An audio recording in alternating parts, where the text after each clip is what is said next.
naikkan segala pujian kita, hormat kita, dan sembah kita kepada Allah yang Maha Besar. Mari kita pujikan Dia dengan pujian NNBT nomor 4, naikkan doa pada Allah.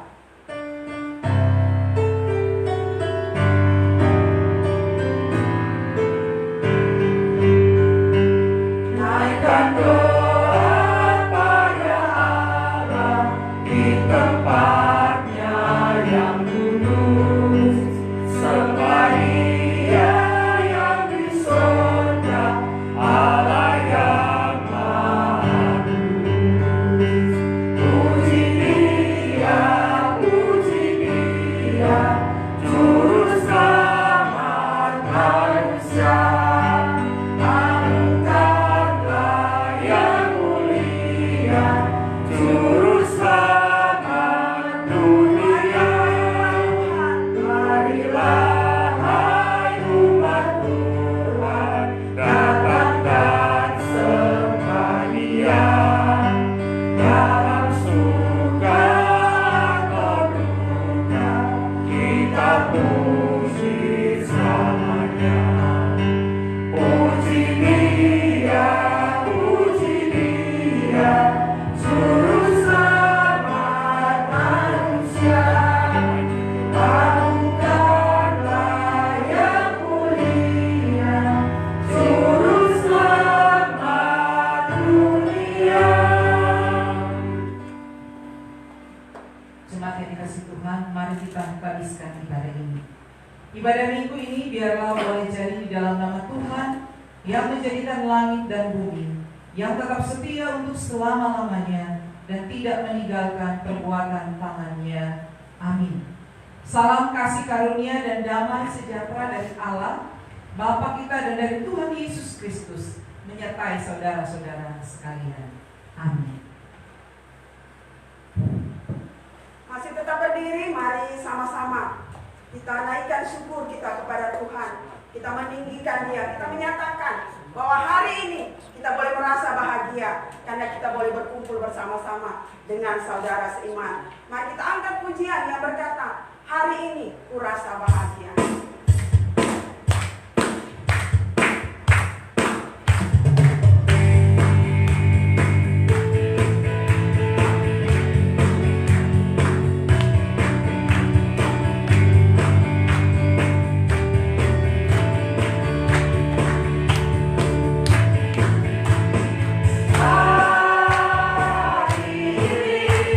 Kurasa bahagia, berkumpul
di hari ini adalah hari yang terindah. Kalau kita semua diundang oleh Tuhan Yesus mengambil kesempatan yang indah untuk boleh merasakan kasih setia Tuhan. Mari kita angkat pujian yang berkata, hari yang terindah ketika kita boleh berjumpa dengan Tuhan Yesus.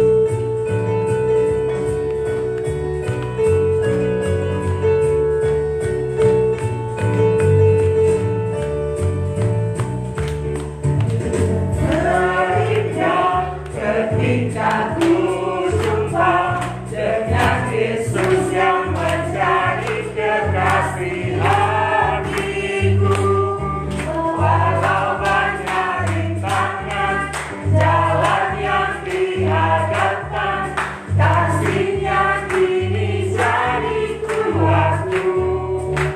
Di hatiku ada cintanya, di hatiku ku cinta padanya, ku ingin selalu mendengar suaranya, bertumbuh dalam iman kepadanya.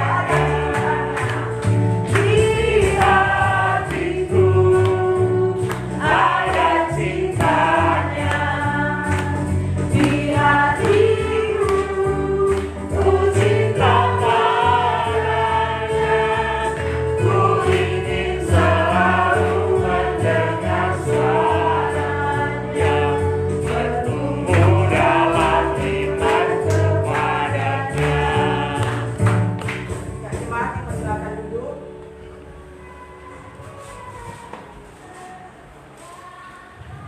Jemaat yang dikasihi Tuhan, marilah saat ini kita datang kepada Tuhan dan mengaku setiap dosa dan pelanggaran kita. Firman Tuhan dalam Yesaya 43 ayat 25 berbunyi, Akulah Dia yang menghapus dosa pemberontakanmu, oleh karena Aku sendiri dan Aku tidak mengingat-ingat dosamu. Mari masing-masing kita berdoa secara pribadi kepada Tuhan. Sambil singers akan mengiringi kita dengan pujian tertindih dengan beban berat. Kita berdoa.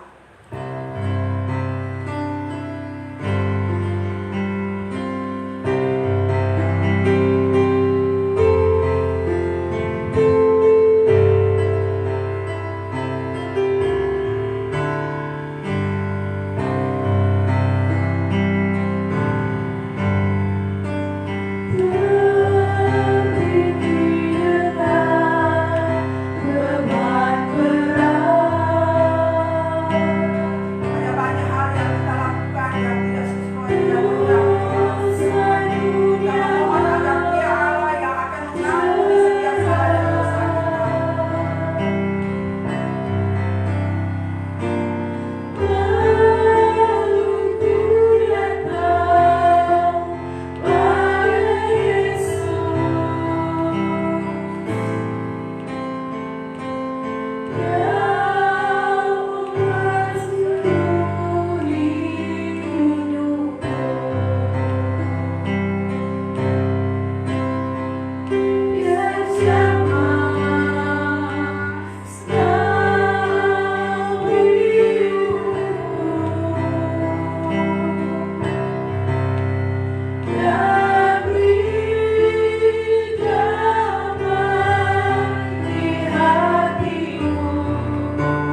kami anak-anak-Mu di hadapan-Mu. Engkau mengetahui setiap hati dan pikiran kami Tuhan. Ampuni, sucikan kami dan layakan kami. Terima kasih untuk pengorbanan buat kami semua. Terima kasih untuk pengampunan buat kami semua. Bahkan terima kasih untuk kasih-Mu yang besar buat kami semua. Terima kasih Tuhan. Ini doa kami. Ini ucapan syukur kami. Di dalam nama Tuhan Yesus Kristus yang sudah menebus dosa-dosa kami berdoa. Amin. Inilah berita anugerah bagi kita yang dengan sungguh-sungguh mengaku dosa di hadapan Dia.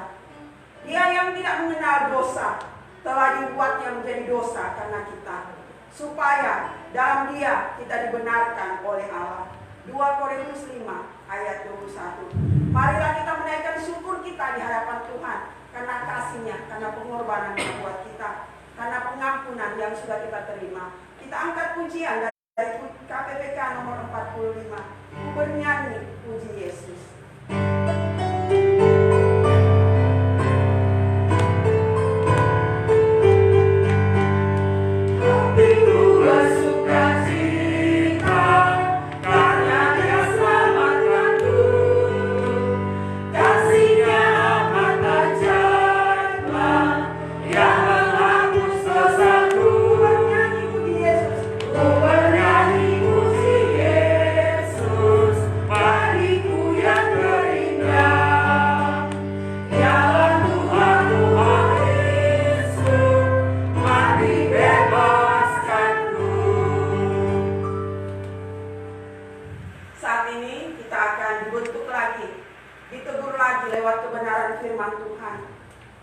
Dan dalam persiapan kita pujikan pujian menyenangkan-Mu.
menyenangkan hati-Mu tiap waktu. Tetapi juga kami menyadari keterbatasan kami Tuhan di dalam kelemahan kami manusia. Untuk boleh terus menyenangkan hati Tuhan, kami lebih banyak menyenangkan hati kami, memuaskan keinginan hati kami Untuk itu kami butuh Engkau Tuhan dengan firman-Mu, terus menuntun kehidupan kami, untuk tiap-tiap waktu kami menyenangkan hati Tuhan. Saat ini kami bersama Tuhan mau dibentuk lagi dengan kebenaran firman Tuhan. Bagaimana hidup yang menyenangkan hati-Mu Tuhan. Berkati kami semua, hikmat-Mu menuntun kami, bahkan hamba-Mu juga yang akan menyampaikannya. Biar lewat bagian firman Tuhan yang akan kami baca dan renungkan saat ini boleh menjadi berkat di dalam kehidupan kami. Di dalam nama Yesus Kristus kami memohon pimpinan-Mu bagi kami semua.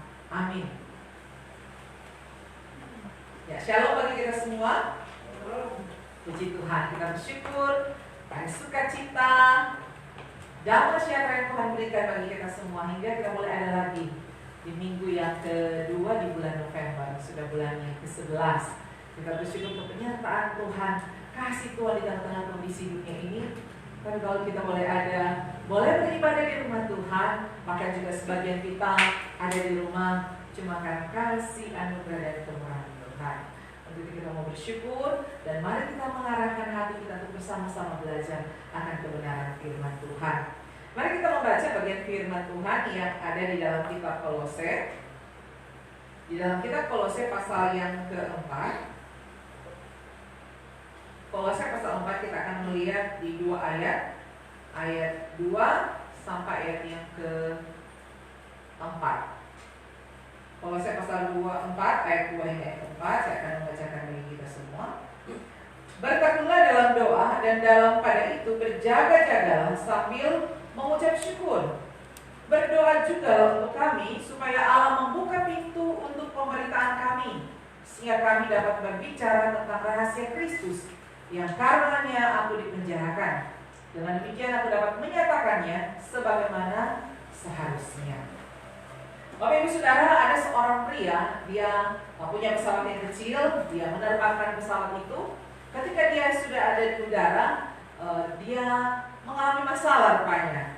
Ya, saat dia menerbangkan pesawat itu, dia menelpon ke bagian tower penjaga atau ke pengawas yang ada, dan apa yang dikatakannya, pilot ke menara.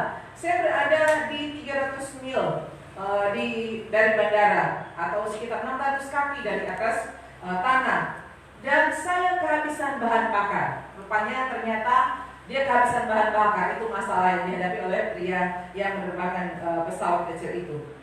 Dan saya turun dengan cepat. Itu yang disampaikan berulang-ulang ke menara pengawas. Mohon saran, selesai. Ketika dia selesai dalam keadaan yang sudah gundah gulana dan gugup, apa jawaban akan diberikan? Apa yang harus saya lakukan? Tiba-tiba dia mendengar jawaban, tower ke pilot. Dan apa yang dikatakan operator itu mulai berbicara. Ulangi setelah saya apa yang dia akan ungkapkan. Jadi dia minta si pilot itu mengulangi apa yang akan disampaikan nanti di tower pengawas. Dan apa yang dikatakan oleh sang penjaga tadi, yang dia suruh ulang. Ikuti saya. Dia mulai berbicara. Bapa kami yang di surga, dikuduskanlah namamu, dan seterusnya. Kita tahu itu adalah doa Bapa kami. Bapak Ibu Saudara yang dikasih Tuhan, ketika kita mendengar akan hal ini, apa yang terbersit di dalam pikiran kita? Ya, apa yang terbersit di dalam pikiran kita? Alih-alih mungkin si penjaga di menara pengawas akan mungkin memberikan instruksi lain-lain, tetapi dia tahu situasi saat itu memang kondisi yang sangat buruk. Ya, mereka tidak bisa berbuat apa-apa. Yang bisa dilakukan hanya apa? Berdoa. Dan ini yang mungkin dilupakan oleh sang pilot. Edwin Meyer, seorang penulis yang luar biasa dipakai Tuhan, dia menuliskan begini: tragedi besar kehidupan bukanlah doa yang tidak dijawab. Jadi ternyata tragedi besar di dalam kehidupan ini bukan doa yang tidak dijawab, tetapi apa? Tetapi doa yang tidak diucapkan. Ini menjadi tragedi besar karena banyak orang mulai melupakan Tuhan lewat doa-doa, lewat hubungan yang pribadi. Artinya apa? Doa kita tahu bersama ya. Kalau ditanya apa itu doa, kita akan mengatakan apa? Nafas hidup kita, kehidupan kita, apa yang kita lakukan tiap-tiap hari, seperti bernafas, berjalan, makan dan lain sebagainya. Tetapi doa itu seperti dia ada di satu sudut. Kalau kita ke gedung-gedung, kita akan menyaksikan ada satu kotak kaca kemudian mungkin dalam tulisan mungkin dalam bahasa Inggris lah, digunakan jika perlu, ya, pecahkan jika perlu atau terjadi keadaan darurat. Bisa jadi doa itu seperti itu, ada di satu sudut tempat atau satu sudut ruangan tertutup oleh kotak kaca dan hanya sekali-kali digunakan, pecah dalam keadaan darurat. Kenapa? Memang seringkali kita menaikkan doa itu lebih, atau kita melakukan doa itu lebih kepada situasi-situasi penting, situasi-situasi sulit atau krisis di dalam kehidupan kita. Tapi kita menyadari bukan doa itu adalah salah satu hal yang besar juga dari Tuhan, selain keselamatan yang pasti yang utama dalam hidup kita. Ketika kita bisa berbicara dengan leluasa kepada Tuhan kita, tidak ada batasan, kita tidak perlu pengantara lagi, tapi kita bisa berbicara secara pribadi, secara komunal, persekutuan, keluarga. Tidak ada batasan, tidak ada halangan yang akan menghalangi kita untuk berbicara dengan Tuhan. Sehingga doa itu menjadi bagian yang sangat penting bagi kekristenan.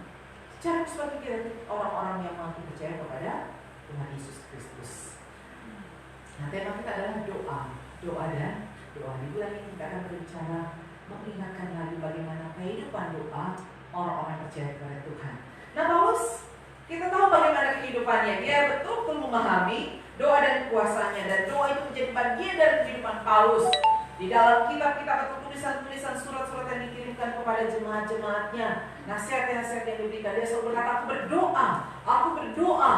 Paulus sadar betul bahwa doa itu betul-betul menjadi bagian dari kekristenan orang-orang percaya kepada Tuhan.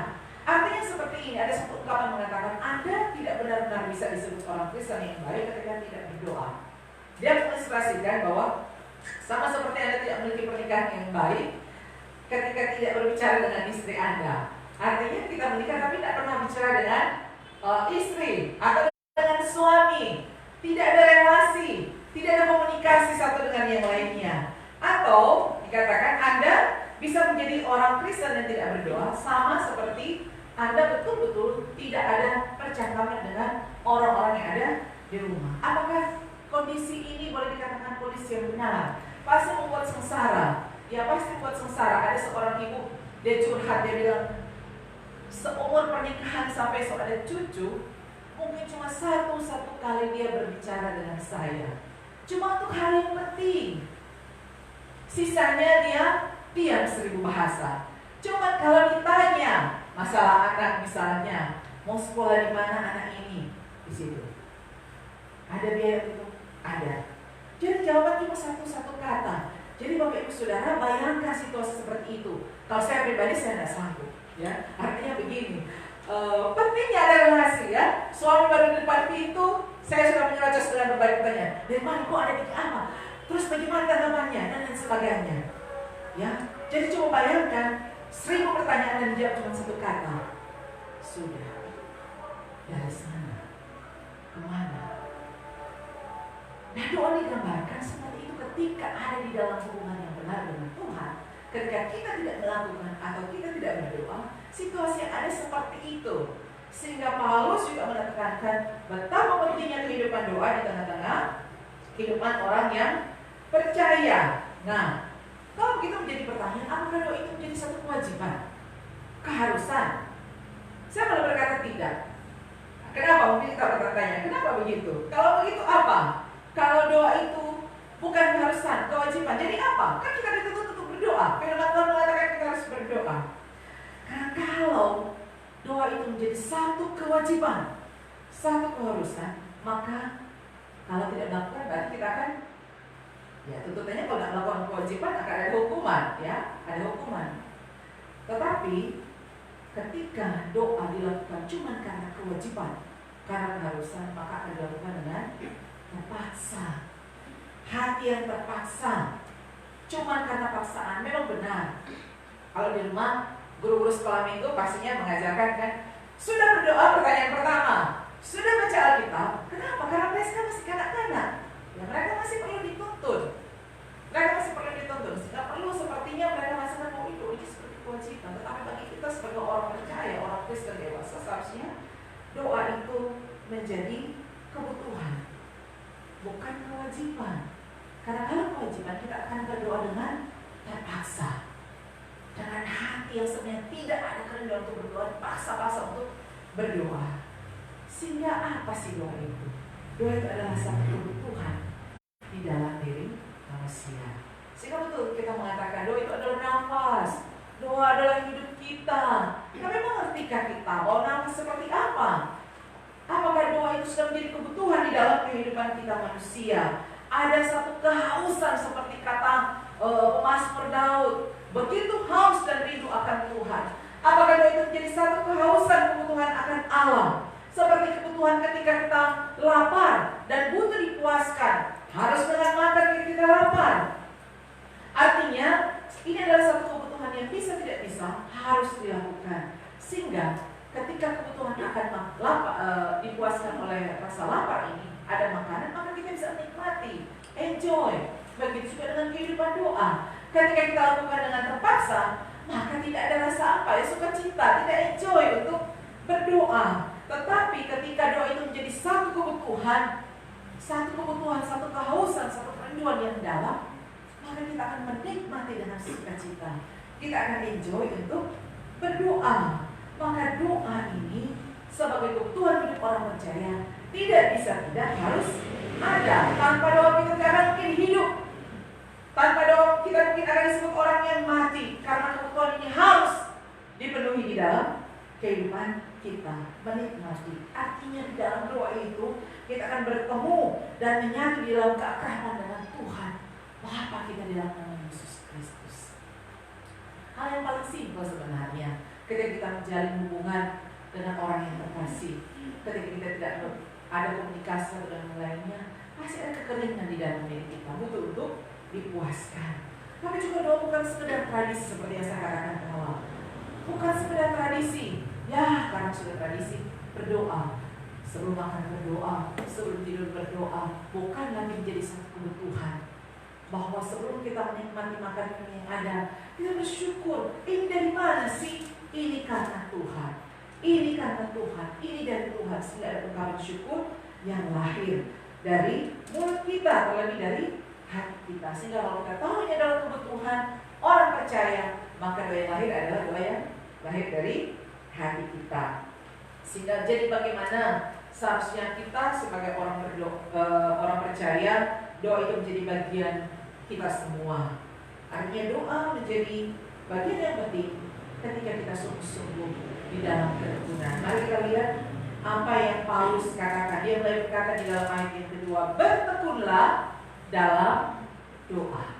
Bertekunlah dalam doa. Artinya di dalam bahasa aslinya, artinya adalah meneruskan dengan tabah, bertahan, patuh di dalam doa. Ada semangat ketika kita berpaut, kita sungguh-sungguh di dalam doa. Paulus meminta kepada jemaat di Kolose saat itu, mari berdoa dengan tekun, dengan sungguh-sungguh, dengan kewaspadaan.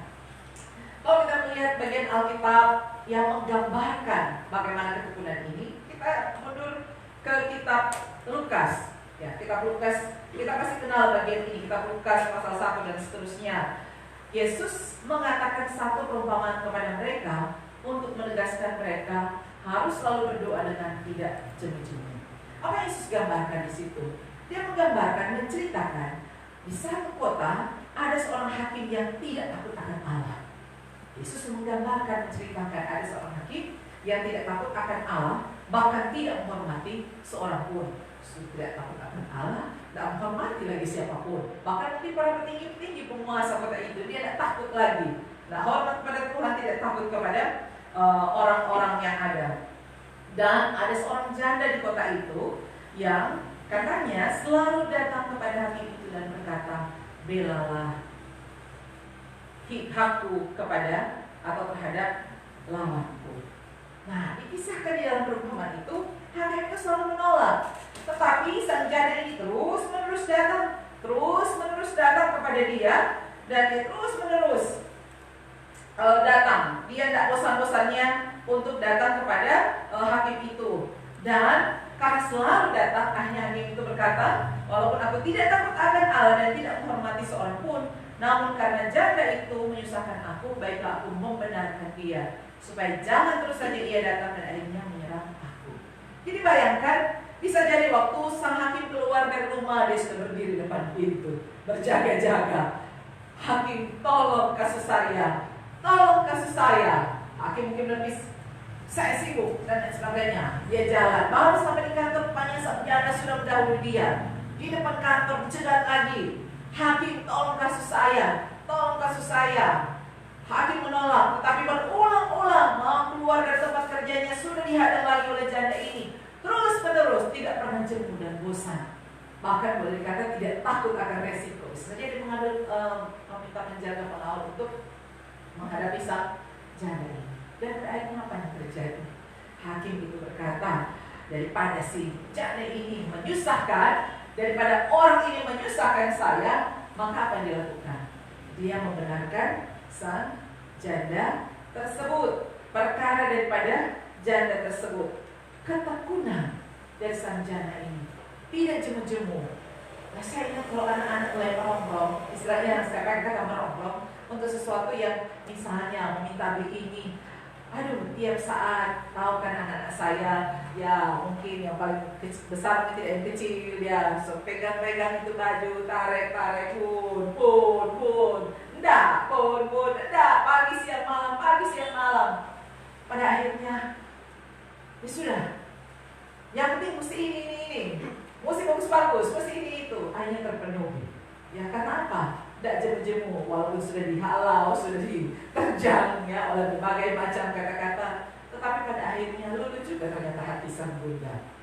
Inilah gambaran yang disampaikan bahwa ini loh sang janda berhadapan dengan hakim yang mengatakan bahwa dia ini orang yang tidak takut Tuhan, orang yang tidak menghormati siapapun, artinya tidak ada yang dia takuti. Kenapa dia bisa luluh? Apakah karena betul-betul si janda ini, kalau kita melihat luar biasa, apa yang mau Tuhan sampaikan? Karena dia ketekunannya tidak menyerah, ketika dia mengusik hakim tersebut, maka akhirnya perkaranya dibenarkan. Kita ingat di dalam kitab Lukas mengatakan, oleh karena aku berkata kepada mintalah maka akan diberikan, carilah maka kamu akan dapat, ketoklah maka pintu akan dibukakan. Kata kerjanya berarti terus menerus tidak pernah menyerah di dalam doa. Tidak pernah menyerah. Ada perbedaan ya antara doa yang panjang dan doa yang terus menerus. Artinya bukan soal panjang lebarnya doa itu, tetapi ketika dengan ketekunan terus menerus tidak pernah berjeriwa di dalam berdoa. Ketekunan berarti tidak pernah menyerah, tidak menyerah oleh keadaan. Banyak orang akhirnya menyerah dengan mudah. Mereka berhenti karena mengatakan bahwa tidak lagi berdoa, tidak melihat jalan keluar, tidak ada hasil yang didapat, sehingga sukacita menjadi hilang. Perasaan berharap atau pengharapan itu akhirnya menjadi hilang. Tetapi kita tidak hidup untuk itu. Kita hidup menurut perintah Tuhan yang terus menyuruh kita, terus mengingatkan kita, jangan pernah menyerah, jangan pernah berhenti berdoa. Nah, menurut penelitian para ilmuwan, di dunia ini binatang tercepat apa kira-kira? Ya, ini penelitian ya, yang saya baca katanya binatang yang tercepat itu adalah macan tutul Afrika. Macan tutul Afrika, dia bisa berlari dalam kecepatan 70 mil per jam. Nah, namun sang macan tutul ini punya kekurangan ternyata. Ya, kekurangannya adalah dia memiliki jantung yang kecil, sehingga dia cepat sekali merasa lelah.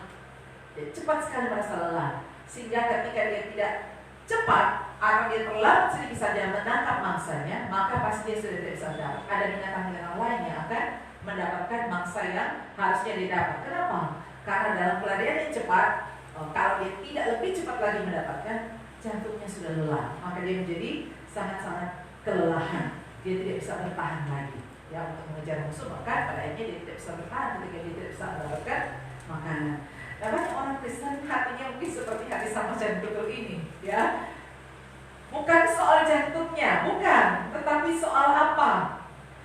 Soal ketekunan, ya. Soal kesabaran. Jadi hati seperti macan tutul ini kecil, lemah, mudah lelah menghadapi situasi yang ada. Banyak orang di dalam doa Mereka berdoa di dalam waktu yang panjang.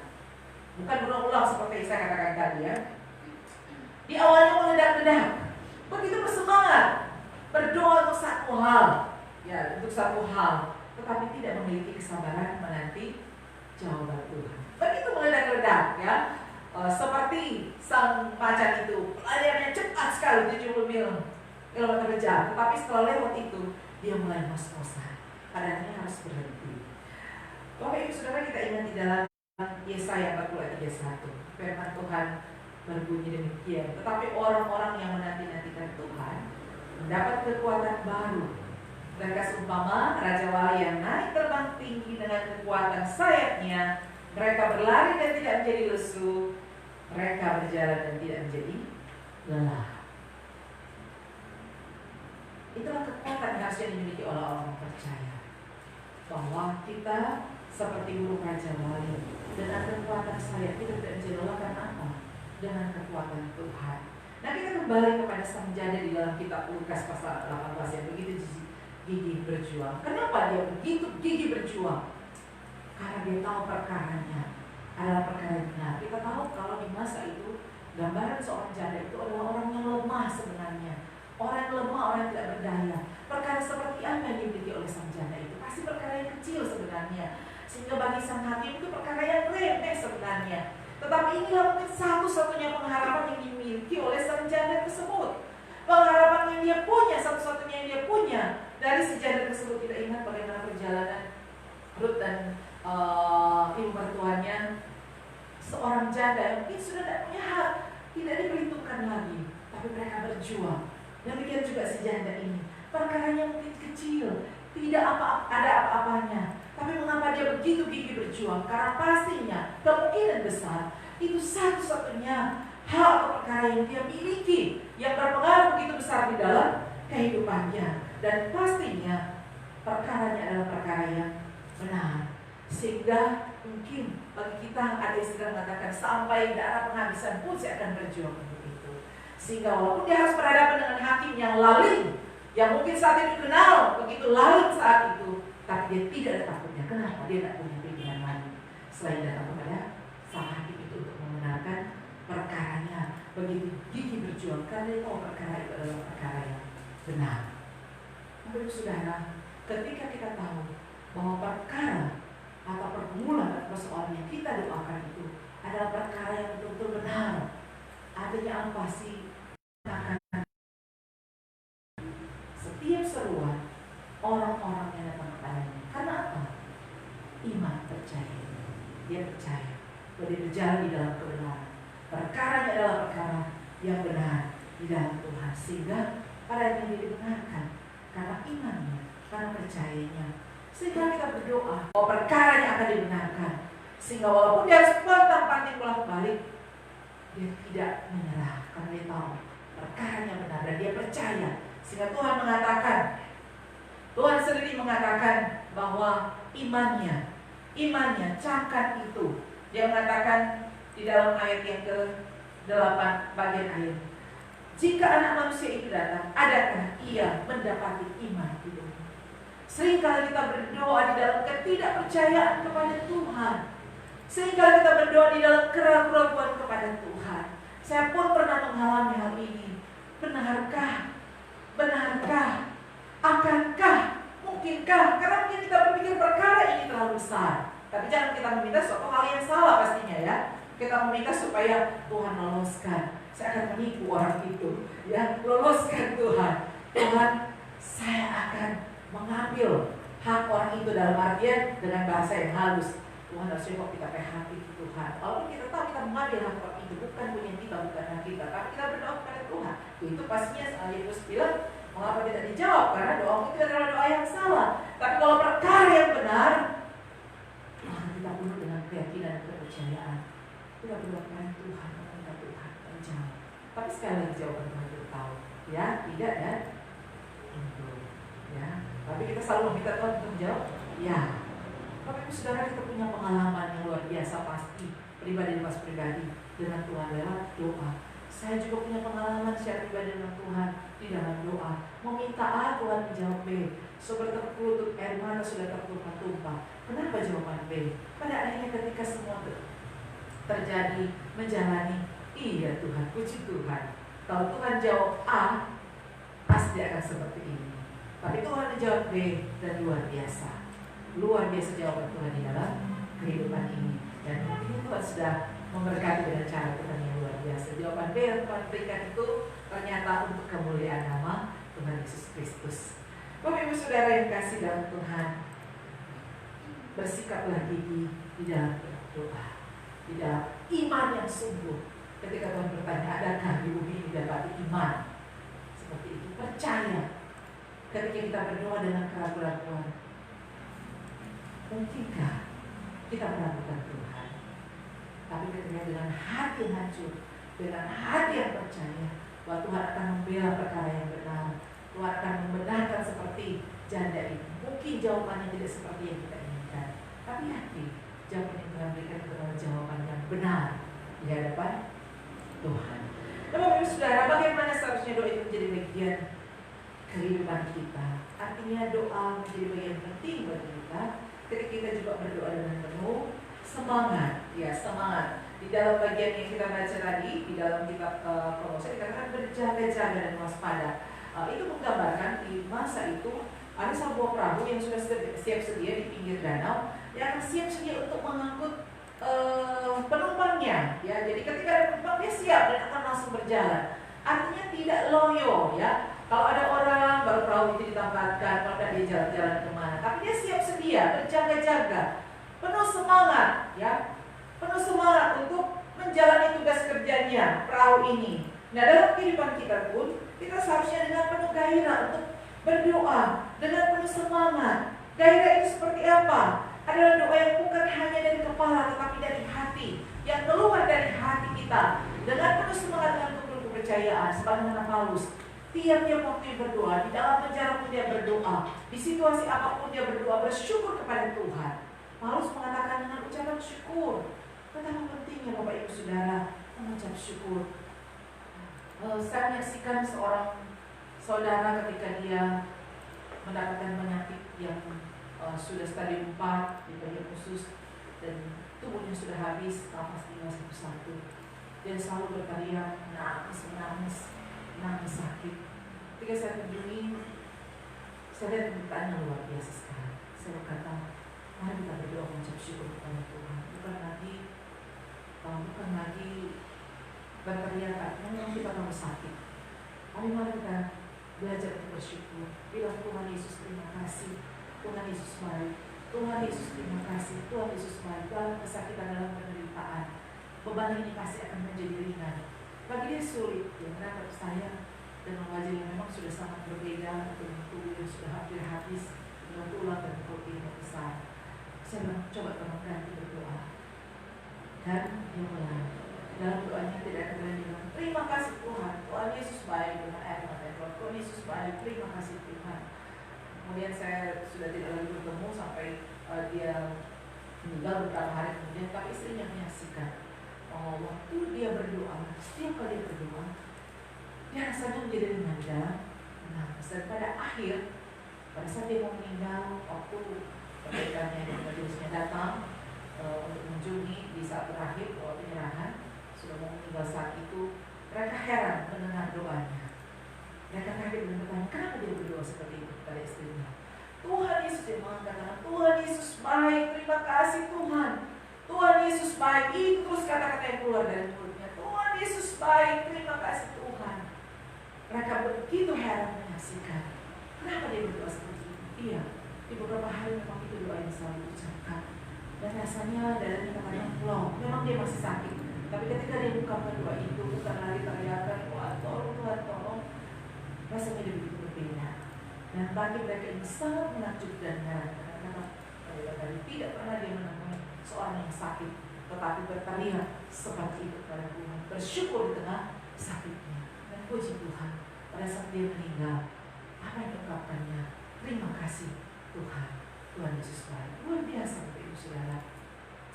Luar biasa. Ketika di dalam kesakitan, di dalam pergumulan, ada ucapan syukur, ada rasa syukur dan mengatakan Tuhan Yesus baik. Sakit itu mungkin tidak hilang, sakit itu mungkin tidak hilang, tapi yang keluar adalah ungkapan syukur. Ada kelegaan karena kita merasa bahwa betul Tuhan ada dalam kehidupan kita. Paulus 3 kali meminta Tuhan, cabut duri ini dari dalam dagingku. Tuhan tidak. Ketiga kali dia berdoa, Tuhan tetap bilang tidak. Dan Tuhan katakan apa? Cukuplah kasih karunia-Mu. Dan Paulus bersyukur kepada Tuhan. Di dalam kelemahan dia boleh merasakan Tuhan yang kuat. Puji Tuhan. Dan itu yang Paulus mau bilang. Dia bukan cuma berkata-kata dan teori. Saya mungkin lebih banyak teori, tapi bersyukur. Tiap-tiap waktu Tuhan membentuk, pada akhirnya boleh merasakan kesakitan, pergumulan, penderitaan. Tapi jawaban Tuhan yang luar biasa. Ketika mampu bersyukur kepada Tuhan, maka Tuhan berkarya luar biasa. Artinya apa? Tuhan, kita bukan mengubah Tuhan dalam doa kita, tapi Tuhan mengubah kita. Lewat doa-doa kita, Tuhan mengubah setiap hati kita. Sehingga apa juga yang Tuhan minta kepada kita untuk kita lakukan, untuk kita doakan. Tuhan mau juga di bagian doa kita adalah kita berdoa mengampuni orang-orang yang melakukan hal yang mungkin menyakiti hati kita. Itu juga Tuhan minta akan memberikan kelegaan, walaupun sulit. Saya tahu pasti sulit, tapi itu yang Tuhan minta kepada kita, orang-orang yang percaya. Di Lukas 6 ayat 8 mengatakan, mintalah berkat bagi orang yang mengutuk kamu, berdoalah bagi orang yang mencaci kamu. Sudah mengampuni susah, meminta berkat bagi buat orang itu lebih susah lagi. Tetapi mari kita belajar untuk melakukan hal yang Tuhan mau. Dan kemudian bagaimana seharusnya doa itu menjadi bagian bagi kita orang yang percaya. Artinya doa menjadi bagian yang penting kita ketika kita berdoa bagi orang lain. Doa syafaat ya kalau kita sering sebut. Doa syafaat adalah berdoa bagi online agar kehendak Tuhan terjadi di dalam kehidupan juga mereka. Doa yang benar pastinya ya, bukan kita doakan supaya dia cepat mati, supaya dia cepat sakit, supaya dia berusaha bangkrut, bukan seperti itu. Yang dikisahkan kok orang yang terdampar itu cuma satu gambaran, terdampar di satu pulau. Mereka berdua boleh dikata mengadakan satu kompetisi. Doa siapa yang paling cepat dijawab oleh Tuhan? Jadi mereka berdua membagi pulau itu, kasih tanda, dan dua orang ini berdoa. Tetapi yang satu, yang si A, dia lihat, setiap kali dia berdoa, kenapa selalu terwujud? Ketika dia minta Tuhan supaya saya bisa ada gubuk kecil, ketika dia berjalan dia mendapati satu gubuk yang kecil di pulau ini, tidak ada orangnya. Kemudian dia minta makanan, kenapa tiba-tiba ada makanan? Dan terus dia berdoa, apa yang dia doakan terus terkabul. Tapi dia melihat orang ini sebelah, temannya ini, tidak ada satupun yang mungkin dia cuma duduk terus di alas pasir, makanannya seadanya, ya makan seadanya, dan hidupnya kan dia lebih sengsara. Dan dia mulai menertawakan teman yang satu ini. Dia bilang, doanya kurang manjur, tidak manjur doanya. Sampai satu ketika ada kapal yang lewat, yang satu angkat tangan dan ternyata dijemput yang satu. Terus dia mau pergi, dia ingat temannya itu. Dan dia bilang, doamu kurang manjur, saya yang dijemput. Kenapa doamu tidak manjur? Apa yang terjadi denganmu? Dan apa yang dikatakan oleh sang temannya? Dia bilang, doa saya semua terjawab. Loh, kamu tidak dapatkan apa-apa? Iya, doa saya terjawab. Memangnya apa yang kamu doakan? Saya berdoa supaya doamu selalu dijawab oleh Tuhan. Wow, luar biasa. Bapak Ibu Saudara, dia tidak berdoa untuk dirinya, tetapi dia terus berdoa untuk temannya supaya temannya terus diberkati.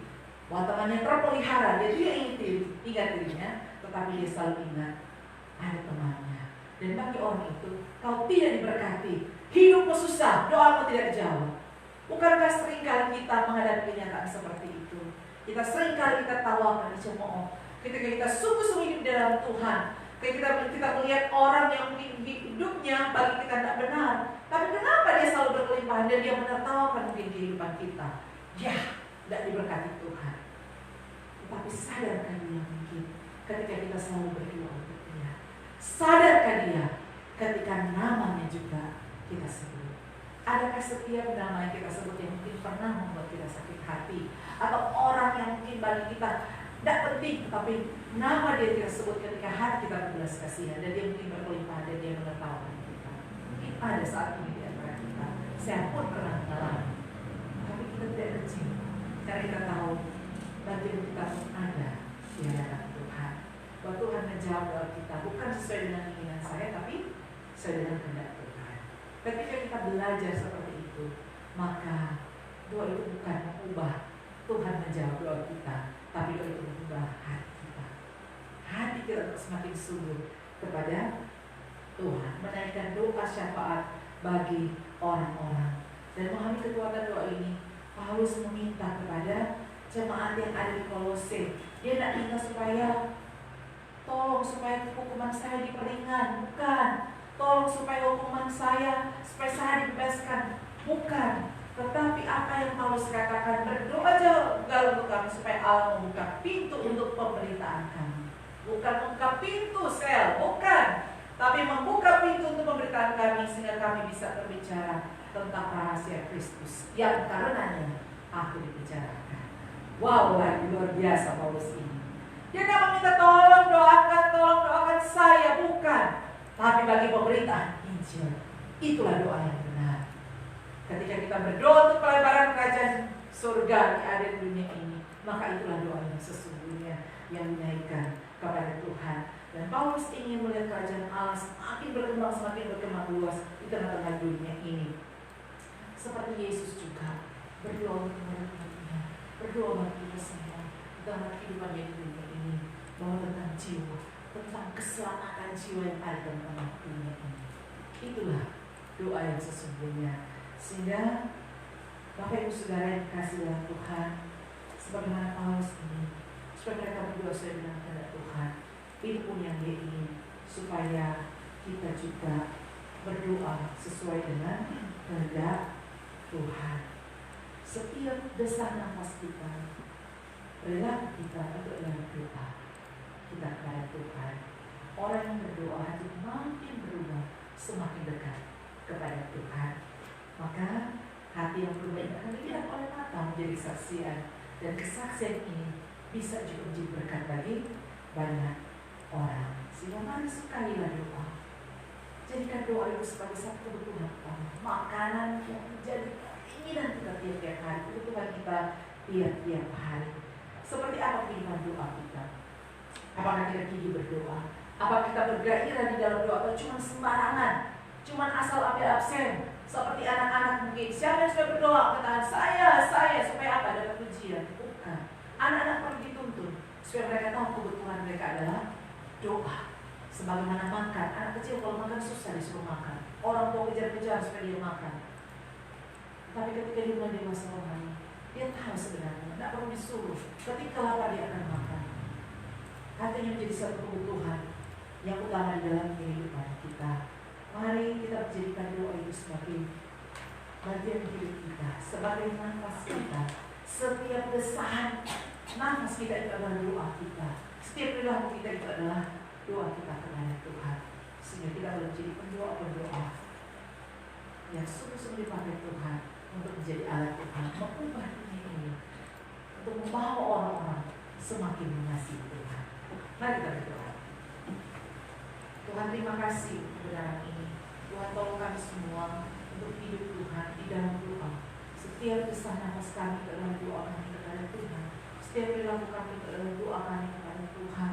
Biarlah Tuhan tolong kami semua untuk menjadi pendoa-pendoa yang terus memperkenankan Tuhan, dipakai untuk boleh berdoa Tuhan bagi kemajuan perkabaran Injil yang ada dalam tanah dunia ini, bagi pelayanan, bagi keselamatan orang-orang Tuhan.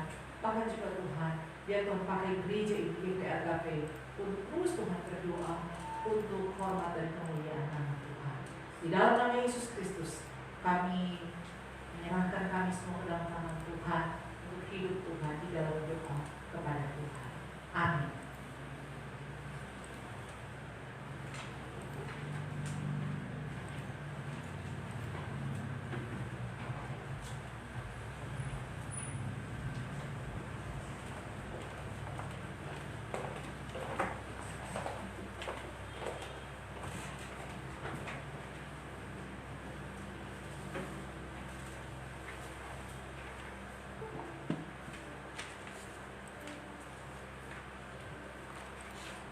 yang dikasihi Tuhan, saya mengajak kita semua untuk bangkit berdiri.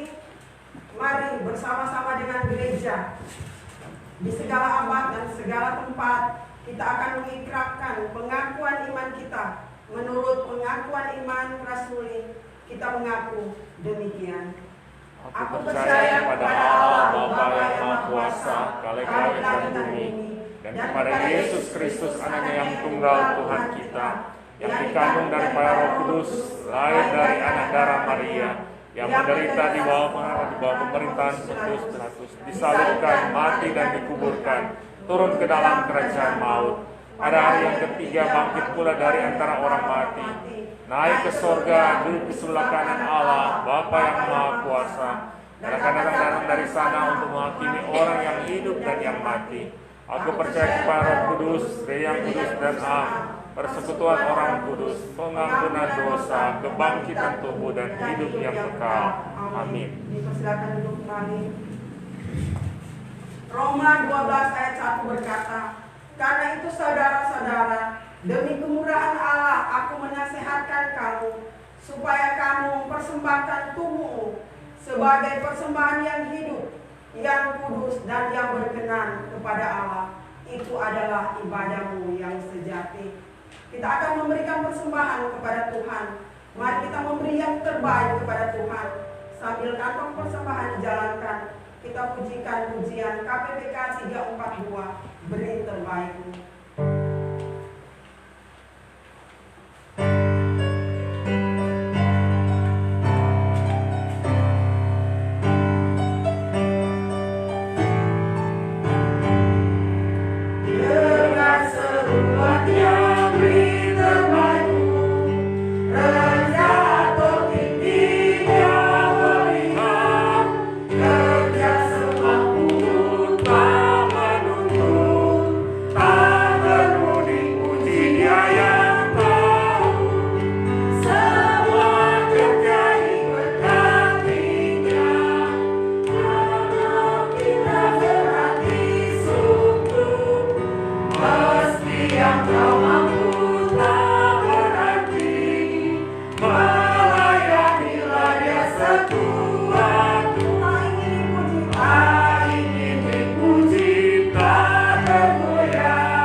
Mari kita berdoa.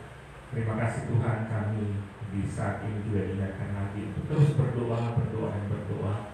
Karena itulah yang menjadi bagian kebutuhan kami untuk kami jalani hidup yang Tuhan percayakan kepada kami.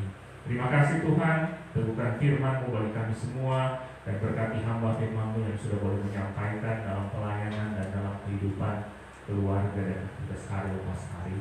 Dan Tuhan, kami terus berdoa bersama-sama untuk bangsa dan negara Indonesia. Biarlah Tuhan senantiasa berbelas kasih bagi bangsa Indonesia ini dengan situasi sulit yang dihadapi bersama dengan seluruh bangsa-bangsa di dunia. Biarlah Tuhan tolong memberkati Presiden Jokowi dengan aparaturnya Tuhan untuk boleh mengambil kebijakan-kebijakan yang memungkinkan bangsa ini boleh pulih kembali karena krisis ekonomi yang disebabkan oleh pandemi virus corona. Biarlah Tuhan menolong, memberkati, memampukan dan melindungi pemimpin-pemimpin bangsa kami dari hal-hal yang jahat, dari hal-hal yang menginginkan untuk boleh mereka melakukan hal yang tidak benar. Biarlah Tuhan menolong dan memberkati. Berikan keamanan bagi bangsa dan negara Indonesia. Hingga di Sulawesi Utara, di kota Bitung ini kami taruh ke dalam tangan-Mu. Hingga di Kecamatan Air Tembaga, di Kelurahan Pateten 2, kami taruh ke dalam tangan-Mu Tuhan. Di seputaran gereja kami ini juga Tuhan memberkati kongres rupa ini. Kami bawa ke dalam tangan Tuhan. Terima kasih dalam persiapan pemilihan kepala daerah di Sulawesi Utara, di kota kabupaten di Sulawesi Utara, dan di daerah-daerah lain, dan serahkan di kota Bitung ini Tuhan, kami serahkan dalam tangan-Mu. Pemimpin yang tepat Tuhan menyiapkan, dan beri kami semua yang memilih untuk boleh memilih yang sesuai dengan kehendak yang dikehendaki oleh Tuhan, sehingga boleh terpilih pemimpin yang mau membangun kota ini demi kemakmuran rakyat, dan terlebih karena mereka takut dan mengasihi Tuhan. Terima kasih Tuhan, kami serahkan ke dalam tangan-Mu. Memberkati terus para pelayan-pelayan Tuhan, para misionaris, gereja-gereja yang ada untuk diberkati, untuk boleh mengerjakan, terus menyuarakan suara kenabian, terus menyampaikan berita kebenaran, berita Injil. Biarlah Tuhan tolong banyak jiwa yang boleh datang kepada Kristus lewat orang-orang percaya yang melayani Tuhan. Bahkan kami terus menyerahkan untuk gereja kami, gereja GKI LDP Bitung. Biarlah kehadiran di kompleks Ruko Pateten ini, bahkan di kota Bitung ini boleh menjadi berkat. Berkati setiap hamba Tuhan, pengurus jemaat yang ada Tuhan, diberkati dan dimampukan oleh Tuhan. Simpatisan juga yang beribadah bersama-sama, diberkati dan dimampukan oleh Tuhan. Boleh melakukan apa yang diinginkan dan dikehendaki oleh Tuhan. Boleh terus membaca bagian-bagian firman Tuhan, boleh senantiasa berdoa, bahkan melakukan setiap misi yang Tuhan taruh bagi pelayanan gereja ini untuk mencapai visi yang sudah Tuhan berikan bagi gereja ini. Terima kasih Tuhan Yesus, kami menyerahkan ke dalam tangan-Mu, memberkati usaha dan pekerjaan dari setiap jemaat dan simpatisan yang ada. Kami memohon kepada-Mu Tuhan, berkati apapun yang dikerjakan, kalau itu sesuai dengan kehendak Tuhan, itu hal yang berkenan kepada Tuhan. Biarlah lewat keringat, lewat suara lelah, bahkan di sepanjang minggu ini juga akan berjerih lelah, diberkati oleh Tuhan, diberikan kemampuan, diberikan kesehatan, dijauhkan dari kecelakaan mara bahaya. Yang mengadakan perjalanan, biarlah Tuhan memberkati, Tuhan menolong, melindungi. Kami memohon kepada-Mu, bahkan kami semua yang hadir di pagi siang hari ini, Tuhan memberkati dalam setiap usaha jerih lelah, bahkan pelayanan di sepanjang minggu di depan ini yang kami akan lewati. Terima kasih Tuhan. Kami percaya kepada Tuhan menjaga dan memelihara kami. Dan kami bersyukur lewat berkat-berkat Tuhan. Sekarang ini kami boleh memberikan persembahan. Berkati setiap persembahan yang diberikan, persembahan syukur, persembahan rutin, persembahan perpuluhan, diberkati oleh Tuhan. Bahkan orang-orang lain juga yang ada di luar yang menopang gereja ini, biarlah mereka juga diberkati oleh Tuhan. Mereka yang sudah boleh dipakai oleh Tuhan untuk menyiapkan sarana-sarana bagi gereja ini, diberkati oleh Tuhan untuk dalam kehidupan, usaha dan pekerjaan. Bahkan terlebih kebahagiaan surgawi menjadi bagian di dalam kehidupan pribadi dan keluarga. Jemaat-jemaat dan keluarga jemaat yang ada di luar daerah, mereka juga dilindungi dan disertai oleh Tuhan. Mereka juga yang beribadah lewat online dalam ibadah bersama dengan kami, diberkati oleh Tuhan dalam kehidupan mereka. Terima kasih Tuhan, terpujilah Engkau. Kami percaya kepada-Mu. Berkati pengelolaan persembahan boleh dikelola dengan secara baik, terbuka, dan boleh semua boleh memperhatikan hal itu sehingga benar-benar pengelolaannya dapat dipertanggungjawabkan kepada Tuhan dan kepada kami semua. Terima kasih Tuhan, terpujilah Engkau. Kami menyerahkan seluruh hidup kami di sepanjang minggu ini. Biarlah kami boleh memuliakan dan menyenangkan Tuhan di bagian-bagian aktivitas hidup yang Tuhan percayakan kepada kami. Dan kami akhiri doa kami dengan doa Bapa kami yang sudah Tuhan ajarkan kepada kami. Bapa kami yang di surga, dikuduskan nama-Mu, datanglah kerajaan-Mu, jadilah bumi seperti surga. Berikanlah kami pada hari ini makan kami yang secukupnya, ampunkan segala kesalahan kami, seperti kami ampuni orang yang bersalah kepada kami. Dan jangan bawa kami cobaan, tapi lepaskan kami dari jahat.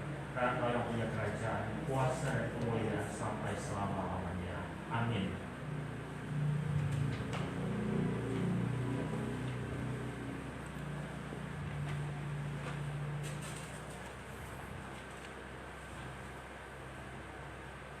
Kita akan mengakhiri ibadah hari ini.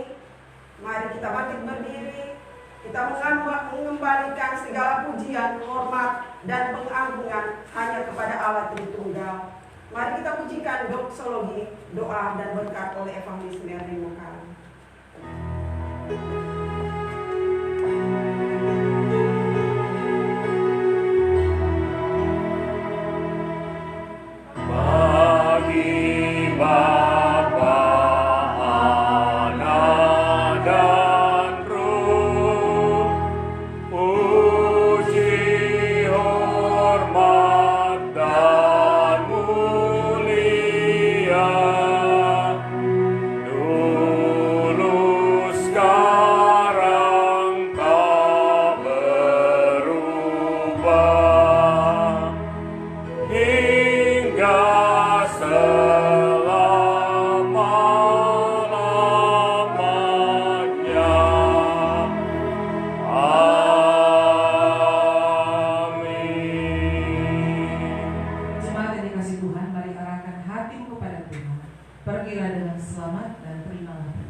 Tuhan memberkati dan melindungi saudara-saudara.